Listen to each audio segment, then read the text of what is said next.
Yağış, şimşək, duman, sabahın havası.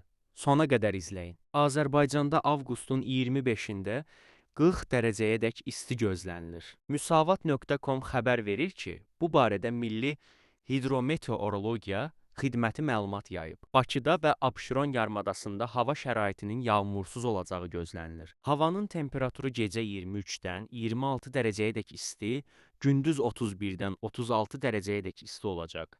Atmosfer təzyiqi 759 millimetr civə sütunu təşkil edəcək. Nisbi rütubət gecə 70-dən 75%-ədək, gündüz 45-dən 50%-ədək olacaq. Azərbaycanın rayonlarında hava şəraitinin əsasən yağmursuz olacağı gözlənilir. Lakin gündüz bəzi dağlıq ərazilərdə qısa müddətli az yağış yağacağı, şimşək çaxacağı ehtimalı var. Gecə və səhər bəzi dağlıq ərazilərdə arabir duman olacaq. Mülayim şərq küləyi əsəcək. Havanın temperaturu gecə 21-dən 26 dərəcəyədək isti, gündüz 34-dən 39 dərəcəyədək. Bəzi yerlərdə 40 dərəcəyədək isti, dağlarda gecə 14-dən 18 dərəcəyədək isti, gündüz 23-dən 28 dərəcəyədək isti olacaq.